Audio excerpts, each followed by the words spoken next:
In this paper, we train a large-scale model to generate solutions to mathematical problems in a step-by-step manner. We accomplish this by generating solutions to a set of training problems, filtering out those that lead to the correct final answer, and then fine-tuning the base model on this dataset for a single epoch. We then present these generated solutions to human data labelers, who are tasked with assessing the correctness of each step.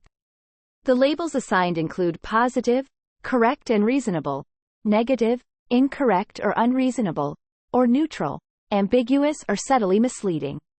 This labeled data is then used to train process-supervised reward models, PRMs, that predict the correctness of each step. These PRMs are trained to predict the correctness of each step after the last token in each step. The prediction is represented as a single token, and the PRMs are trained to maximize the log likelihood of these target tokens. The step-level predictions at test time are determined by performing a single PRM forward pass over the entire solution. We also train outcome-supervised reward models, ORMs, by uniformly sampling a fixed number of solutions per problem from the generator, and training the ORM to predict whether each solution is correct or incorrect.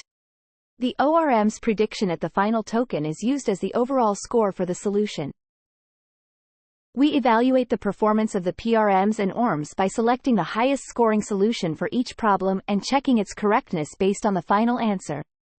We find that the PRMs outperform the ORMs in terms of selecting correct solutions.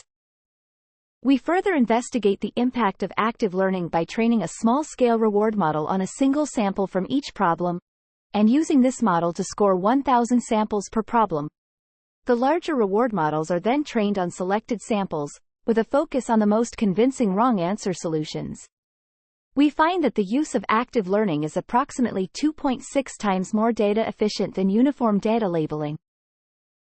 Finally, we evaluate the PRMs on out-of-distribution generalization tasks using a held-out set of STEM questions.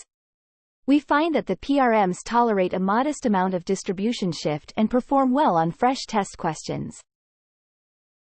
In conclusion, we improve the training of reward models for mathematical problem solving by introducing process supervision and comparing it to outcome supervision. The PRMs achieve better performance than the ORMs, and the use of active learning improves data efficiency. The PRMs also demonstrate out-of-distribution generalization capabilities.